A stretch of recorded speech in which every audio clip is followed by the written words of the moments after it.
Well, thank you. It's great to be back in Palm Beach County, and it's really exciting to be here at Retro Fitness. As many of you know, they used to be headquartered in New York and New Jersey. Didn't exactly have a great experience once COVID hit in terms of operating and all the other things that really we diverged from in terms of those policies, and so they knew that they could be open in Florida and be successful, and so they have already opened gyms in the state of Florida, and then have their headquarters here. They have now announced plans to open 100 health clubs across the state of Florida, so it's exciting.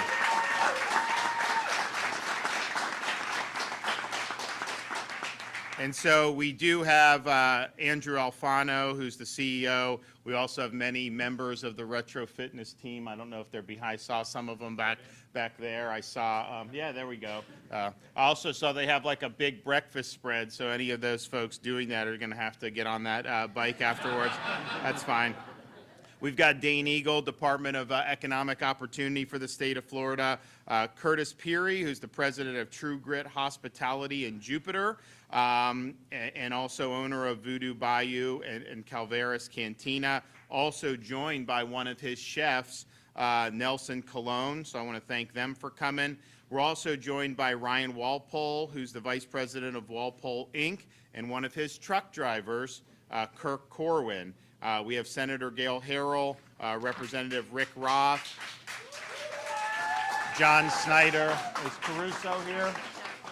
And John Snyder. So we're here to make a couple announcements about Florida's progress. Obviously, we've led the way in protecting people's jobs and businesses and kids' education over the last 2 years.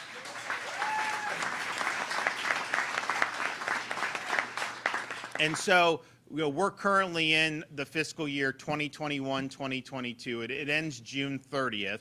So when you do the budget every year, you do it based really off the forecast of what people are assuming the revenues coming into the state are going to be. And so we signed the budget last June. It was an enacted top line of $101.5 billion. Now, to put that in perspective, the closest state to us population-wise is New York.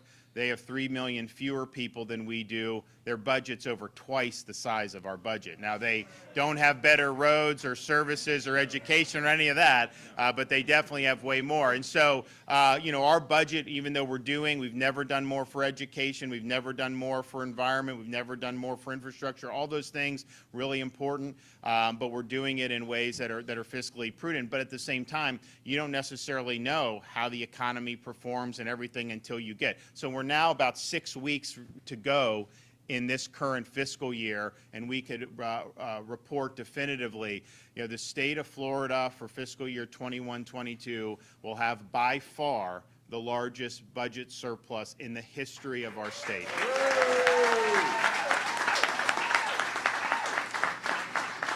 And you can kind of see, like, when I became governor, and then we've gone up every year.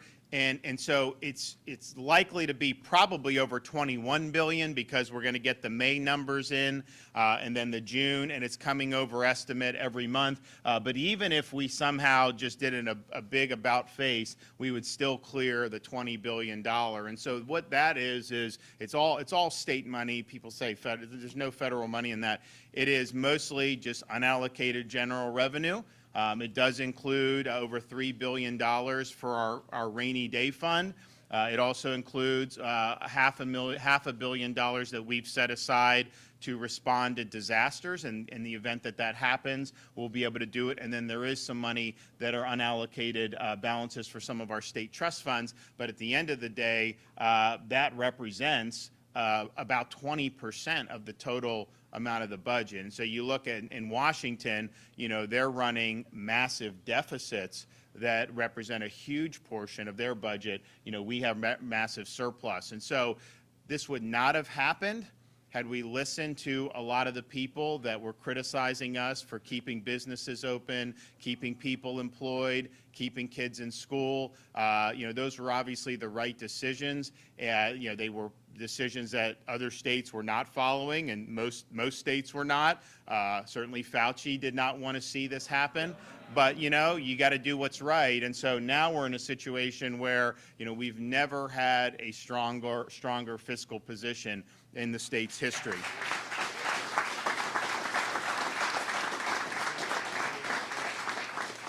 So we also this morning announced the jobs report for the state of Florida for the month of April. And so in April alone, Florida added another 57,000 jobs. And so that's an increase of 0.7%, which is twice the rate of increase of the nation as a whole. And that includes almost $20,000 in leisure and hospitality industry and over 12,000 jobs in trade, transportation, and utilities. Our unemployment rate in the state of Florida is now 3%, which is far below the national average of 3.6%. And our unemployment rate has been lower than the national average for 17 consecutive months.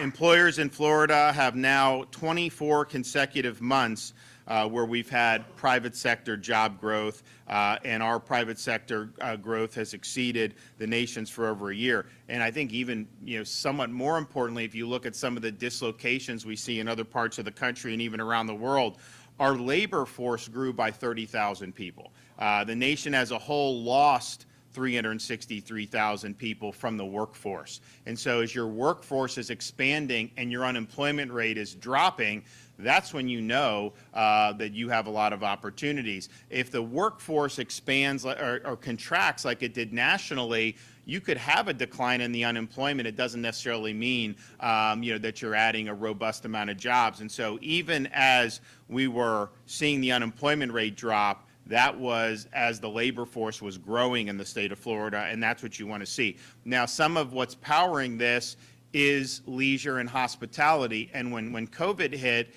people were saying Florida was going to end up suffering. Florida and Hawaii were going to be the two states that had the most significant economic damage because we were such a tourism-based state. And you had international travel ground to a halt. There were a lot of things that were far beyond our control.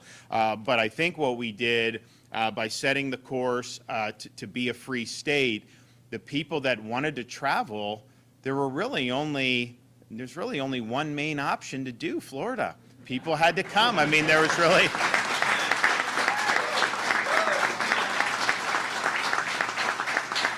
And so when COVID hit, people were saying that this would take 4 or 5 years to be able to get to where we were pre-COVID in terms of our tourism numbers. In fact, between January and March of this year, we had 36 million visitors. That's far above our 2019 levels. And so we're recovered and then some. And part of it was being open, but part of it was also proactive steps that we took to protect people's quality of life. I mean, for example, in early 2021, I think we were the first state in the country to ban vaccine passports in our state. And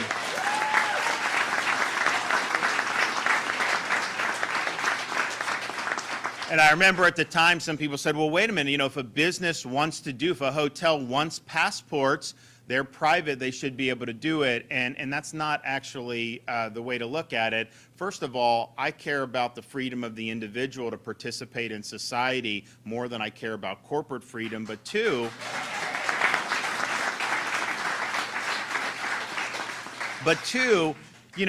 most businesses wouldn't have wanted to do this. But if you have one that does it, then people would say Florida had passports.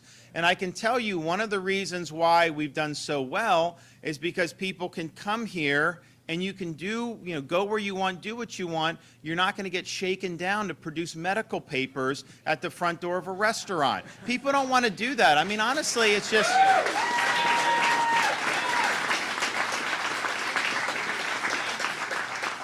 And I think the proof in the pudding on this is our market share of overseas travelers. And so in pre-COVID, we had about 24% of the overseas market would come to Florida, which was significant.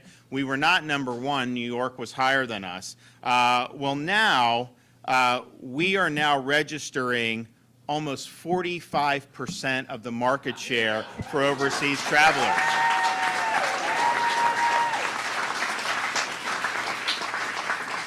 So not only is this the highest market share in the country, it's a higher market share than any state has ever recorded since this has been recorded in our country's history. We are over 10 percentage points higher than the previous record. So in 2011, New York had 34.1% of market share. So we're over 10 points higher than that previous record, and we're now over 20 points higher than the number 2 state for 2021, which was New York at 22%. And so I think that shows these foreign travelers, okay, where are they going? They're overwhelmingly wanting to come and vacation in Florida. And so we're proud of that. And it means, yes, it means part of that with the tourism, businesses being open, the job numbers, all that. But it's also meaning you have so many people throughout our state that can put food on the table. And if our industry, if we had Fauci'd the tourism industry in Florida, you would have had so many people that would have been not even able to provide. And it would have been very difficult to dig out of a really deep hole. It kind of builds on itself. And so we really stepped up and have helped a lot of folks. And you see us compared to the nation as a whole, it really speaks for itself in terms of what we've been able to do. Now, this is important in and of itself. These are people's livelihoods, these are people's businesses, and we've stood by them. But it's also positioned us better to be able to protect Floridians against what very well may be a recession induced by the Biden administration. And if you think about what's happened since he became president, he's indulged in a series of policy errors that have hurt our economy and made life more difficult for the average American and the average Floridian. They have an energy policy that is deliberately trying to suppress production here in the United States, even though they inherited a country that was energy independent for the first time in an awful long time.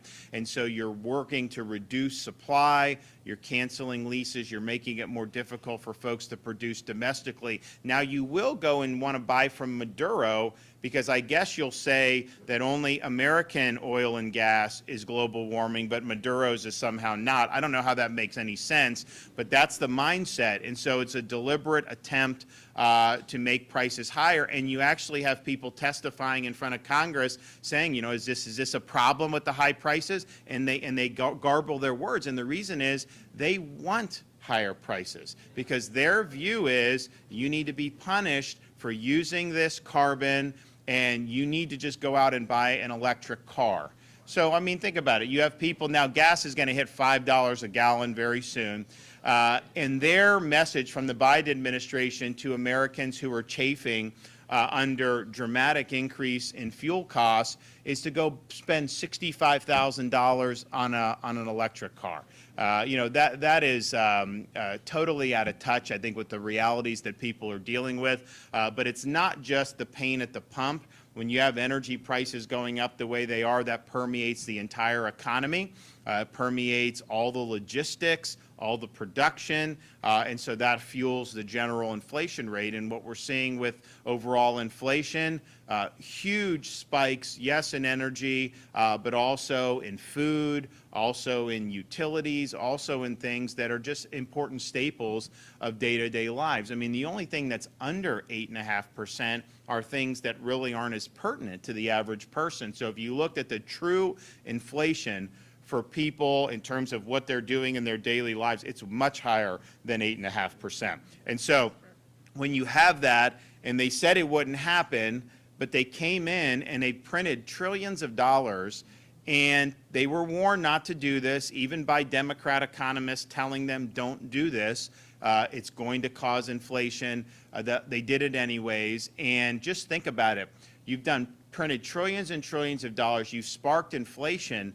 But if it wasn't for like a Joe Manchin, they would have done trillions more. They were trying to print trillions more, and they basically just didn't have the votes in the U.S. Senate to do it. The House of Representatives passed massive more printing of money.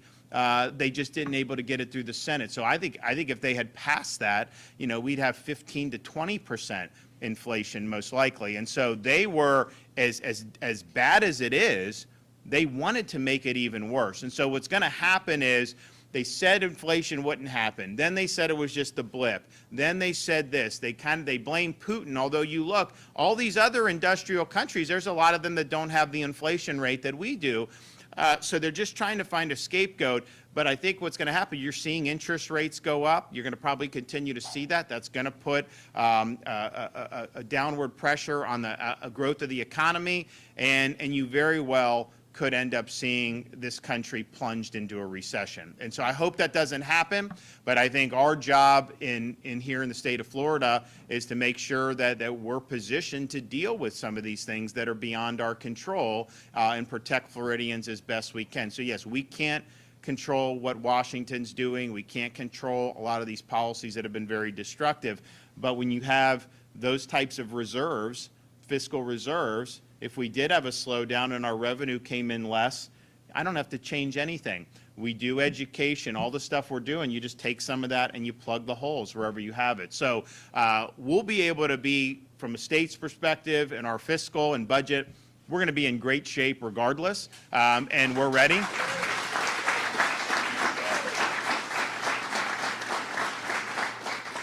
And I do think that if we end up seeing a Biden-induced recession, I think that because of the environment we've created, my hope is that, we're able to withstand that better than some of these other states. You look at the last big recession in 2008, Florida was one of the worst performing states with that. I mean, we got totally smacked with that recession. Texas and some other states, they felt it, but they were able to get through it much better. And I think because of all the great things we've been able to do with the economy, we're better positioned to weather some of those storms. Again, I hope it doesn't happen. I really hope it doesn't. But, if he had just come in and done nothing, we would be better off than what he's done. I mean, so...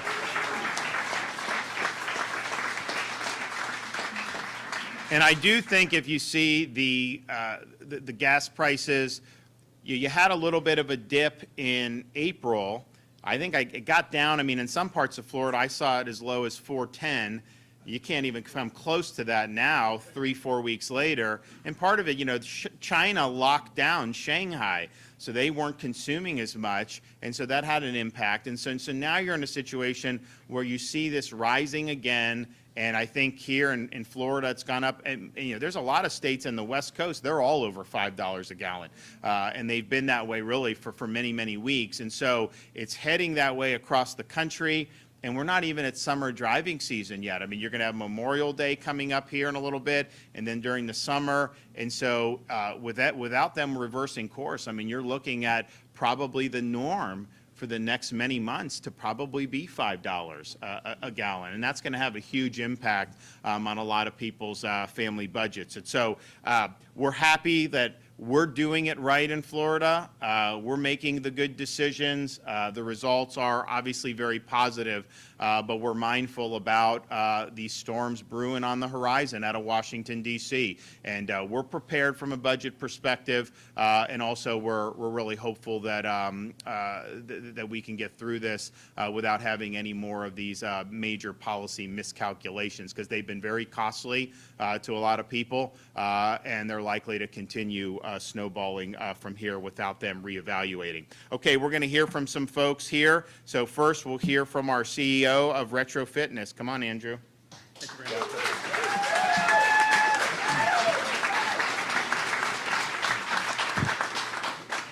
Well, thank you and welcome to the brand new Retro Fitness Support Center. We appreciate everybody being here and appreciate your support, Governor.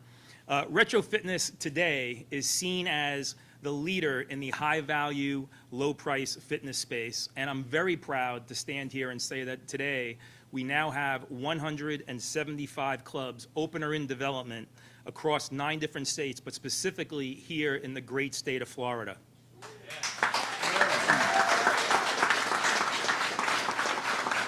A little bit about Retro Fitness. We offer our members high-value exercise, health, and fitness at very affordable prices. But why we're here today, and from a business perspective, it's really important to note, Retro Fitness is a 100% franchise organization. Said differently, every one of our clubs, very different than the 2,000 club big box chains that you might see out there, every one of our clubs is individually owned and operated by a single franchisee. When we come to a town in Florida, we not only build a community inside the 4 walls of our clubs, we truly become a fabric of the community outside of the 4 walls of the clubs. And there's no greater example of this than Ed Gerardo. Ed, who's right over here. Ed Gerardo is one of our newest franchisees. Great example, Ed lives in Wellington. He's your friend, he's your neighbor, happens to be a great guy, which helps. He is also the newest owner of Retro Fitness in Wellington, and will be open in a couple of weeks. So Ed, congratulations in advance of your opening. Please pay him a visit if you're in that area. As the governor mentioned, the very first thing I did in 2019 when I became the CEO was I moved the company from New Jersey to right here, West Palm Beach, Florida. This was large in part because Florida, simply put, is a business-friendly state. Very quickly, we have developed tremendous relationships with all of state leadership. And operating in 9 different states, I will tell you, we have a great opportunity to see the lens of how other states operate. There is no greater relationship we have with state leadership in any of the other states, including the state that we just left. In short, Florida is built for opportunity. We're very excited to be here. What a lot of people don't realize about fitness is that on a national level, the fitness industry was the first to close, and it was the last industry to open. But in the state of Florida, Governor DeSantis recognized the importance of exercise, health, and fitness. And Florida was the very first state to reopen gyms and health clubs, recognizing the importance of getting people healthy. So, Governor, thank you very much for that.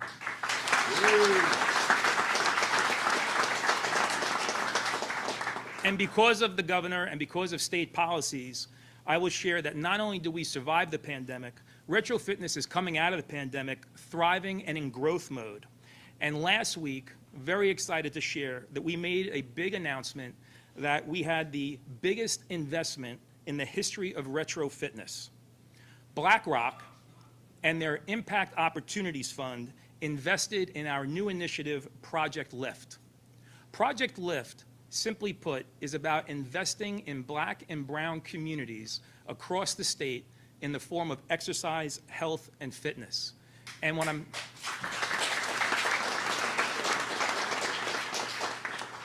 now, as CEO and working in partnership with these investors, we had an opportunity to invest that capital anywhere. But we directed that capital right here to Southeast Florida. There is a minimum commitment of Southeast Florida from Miami up to Jupiter of 30 clubs.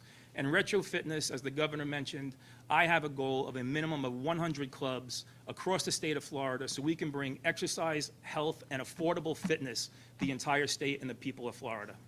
Thank you.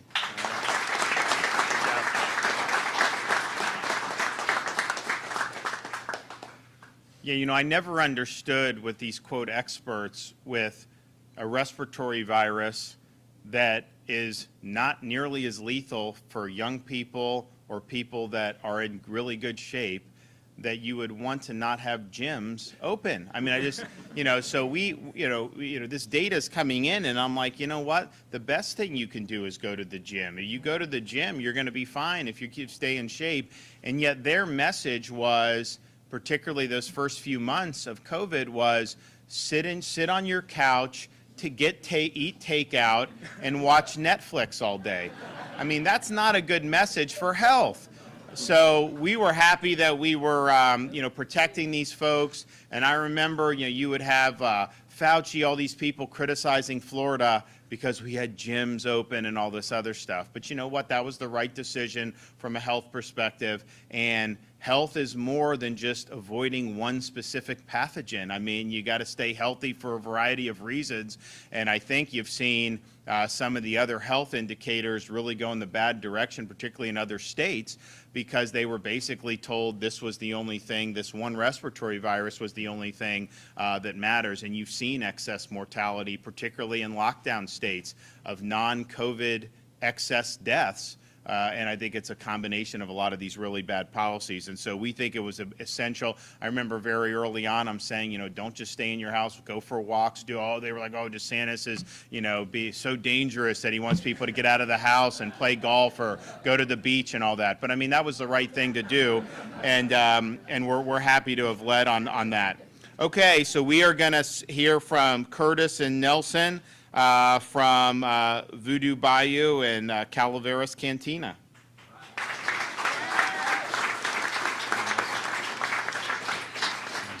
It's an honor to be here today. We have a really interesting story. We opened our second restaurant location 1 week before the shutdown. If you can imagine putting your life savings in, spending a year developing something, putting it all on the line, and then 1 week later, you hire 120 employees, train them, get ready to open, and all of a sudden you get shut down. So it was a time of extreme uncertainty. We pivoted, did takeout, to-go drinks, did everything we could to stay alive. And during that time, Nelson, one of my line chefs, he would show up every single day,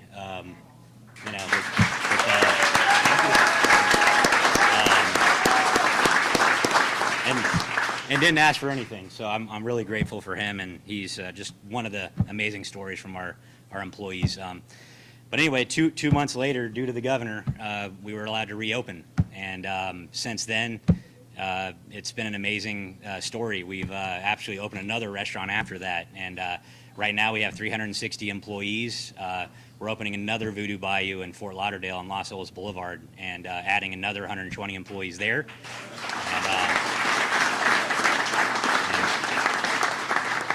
And we're also opening another restaurant in Orlando. I mean, the rebound has just been absolutely astronomical. I can't tell you how grateful I am to the governor.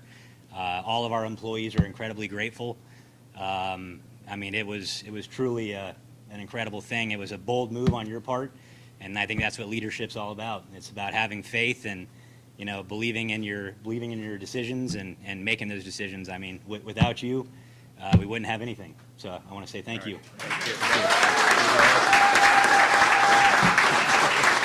My name is Chef Nelson Colon. I'm from Puerto Rico, so hallelujah. Cooking is my team. Music also. We want to say thank you to the governor here, sir, because without his help, we go nowhere. And if you want to work, come to Florida. This is the place.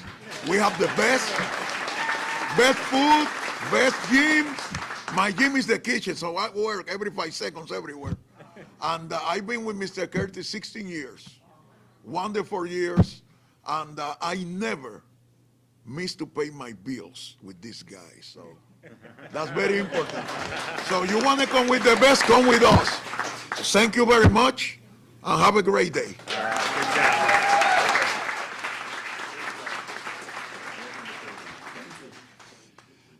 We're really proud of really working with the restaurant industry. They were targeted by people like Fauci. They were just supposed to be closed forever. I mean, that's just not. And so our view was, everyone has a right to work, the chefs, the servers, all these folks.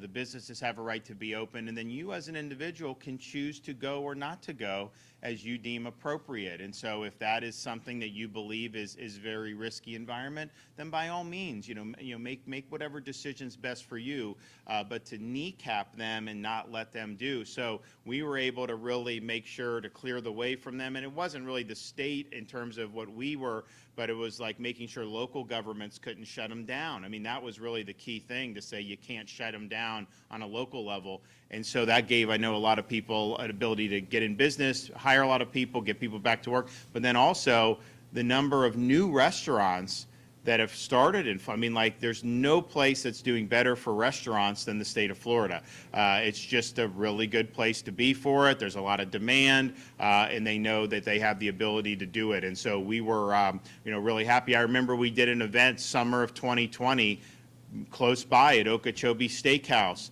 And, because you had all these people saying, you can't have restaurants open, all this other stuff. And you know what?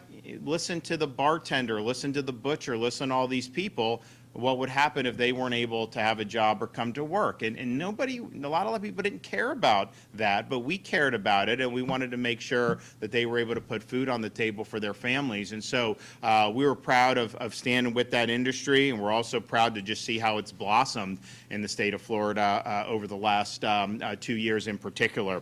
We're also proud of what we've been able to do to protect people's jobs from COVID vax mandates. And you had a number of people.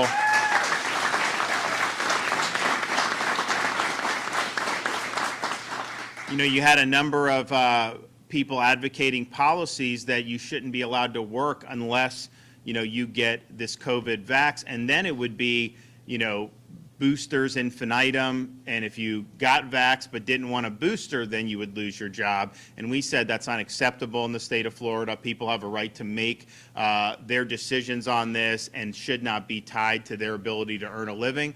So we did a special session of the legislature when it looked like people may start to lose their jobs, and we provided protections, and we saved tens of thousands of jobs throughout the state of Florida by taking action on that.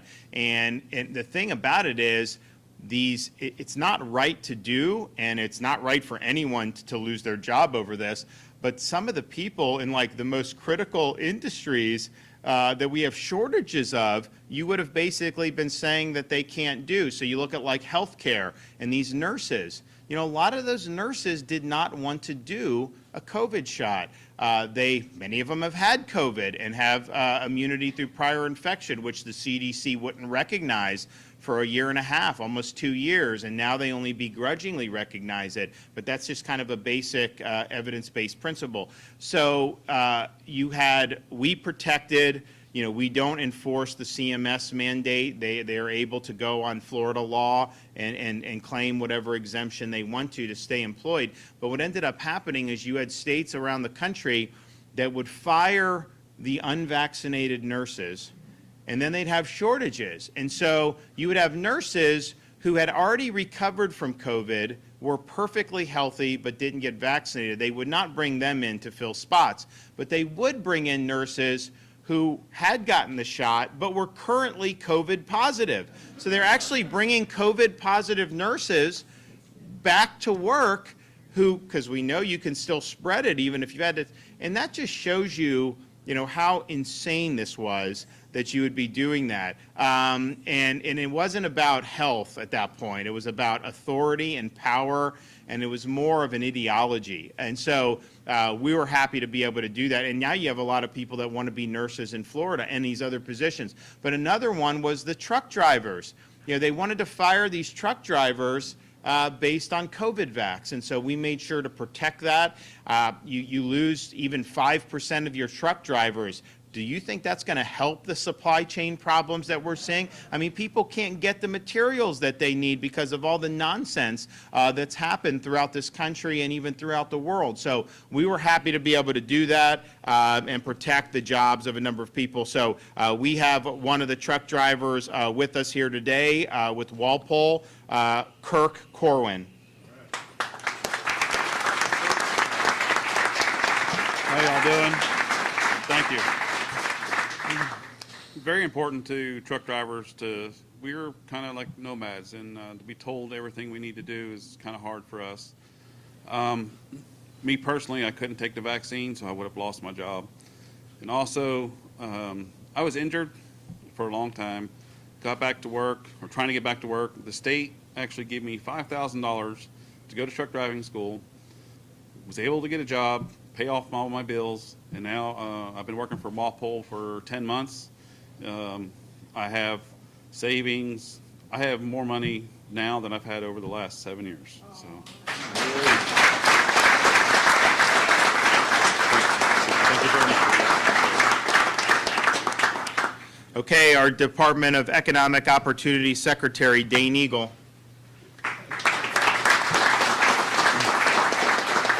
Well, the governor was able to announce some pretty staggering numbers this morning. Unemployment rate at 3.0% compared to the nation at 3.6%.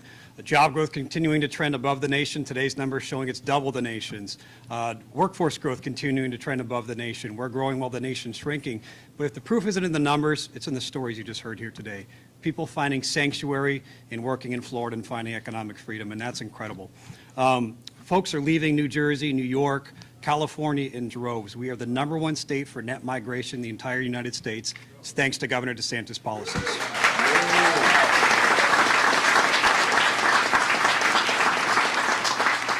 So our unemployment rate today of 3.0% compares to New York at 4.6%, California 4.9%. That is staggering. That's incredible. But if you put Florida alone on an island, you compare us to other countries, pre-pandemic, we were the 17th largest economy in the entire world. Now that's incredible. However, 17th pre-pandemic, over the past year, we surpassed Mexico and Indonesia. We are now the 15th largest economy in the world, $1.1 trillion GDP. Again, thank you to Governor DeSantis.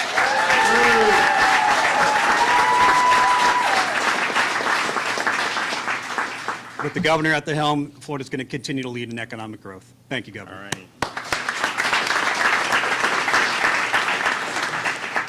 So we're proud of the progress we've made. Obviously, we've got more to do. We're going to be doing a special session next week to deal with problems with homeowners insurance. I think we'll be able to get get a good product there, because it's been a problem for a long time, and so we'll do that. We'll also continue doing what we're doing to expand opportunities for career education and the skilled trades.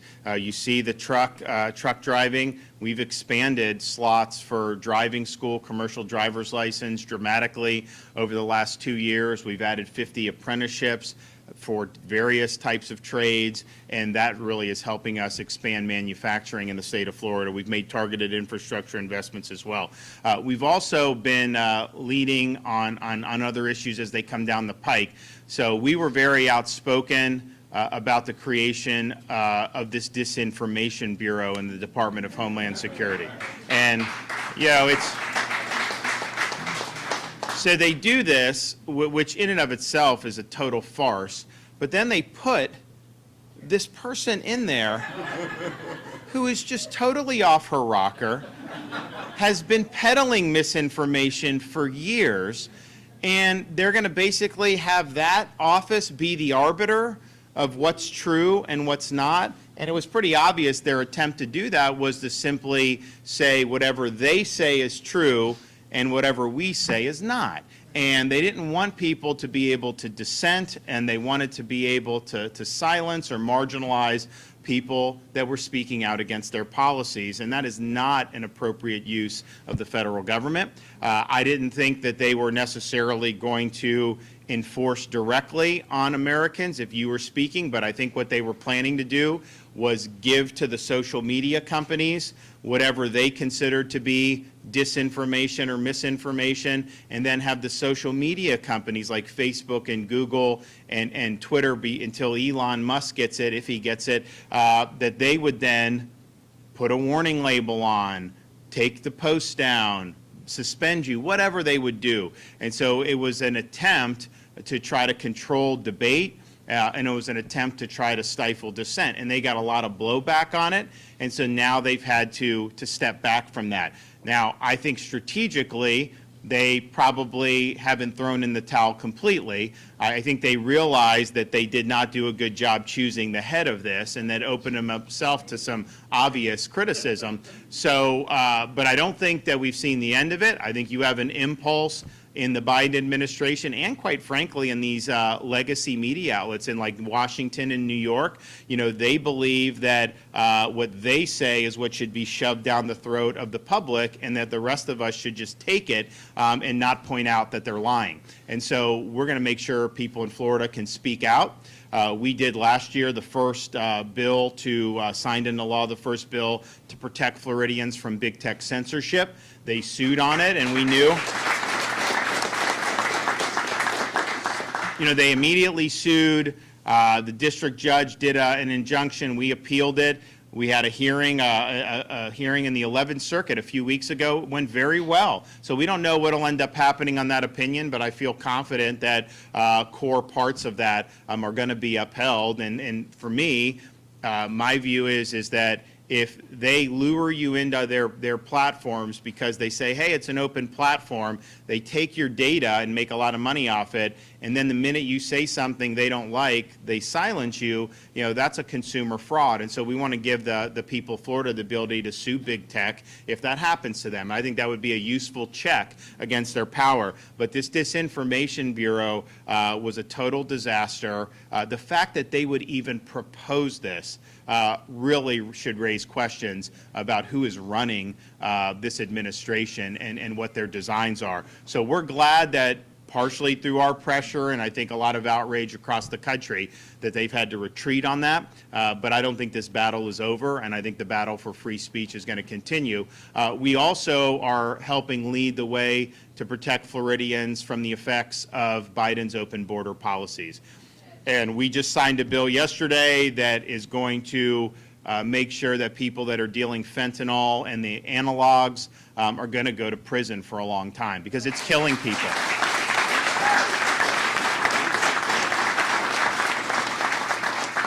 And if you look at what's happened since January of 2021, over 2 million people illegally coming across the southern border. You've had huge amounts of sex trafficking and human trafficking, and you've never had more fentanyl coming across the border than you've had. And 90% of all the fentanyl in our country comes from the southern border. China's making most of it, but it all ends up being brought in through that southern border. And so Biden's policy is basically to let it rip and to let them bring in all this fentanyl. And so the result of that in 2021, the #1 cause of death for people 18 to 45 was fentanyl overdose. So this is having a devastating impact on a lot of individuals and families throughout our country, and including here in the state of Florida. And so what we did is kind of one step. We've got a bill that we're going to be signing that's going to penalize any of these contractors that are dumping any illegal aliens into the state of Florida from the southern border. And then we do have money for relocation to Delaware and other states. So we're going to...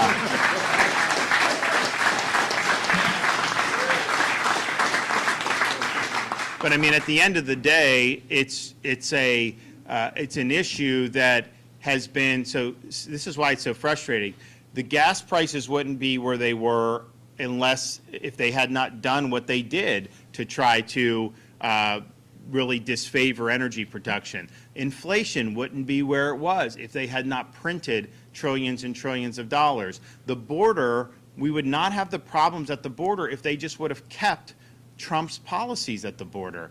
But they revoked those policies, which had been, and there still needs to be wall and all that. I mean, there's not, there's part of it built, but not enough. So there was more that needed to be done. But even if they just would have just kept the current policies, you would not have had it. And then if they revoke this Title 42, of all the things, that has actually led to a lot of people being turned back to Mexico. You take that off, that's going to be hundreds and hundreds of thousands of people very quickly, and I got to think that that's going to help the cartels be able to move more product into the United States. I said the other day, the cartels should make Biden an honorary member because nobody has done more to help them than Biden and his policies. And so these are really significant. I mean, first of all, a country that can't even control its own borders is a joke. And it's just a basic attribute of sovereignty that you're able to determine who's coming and who's not.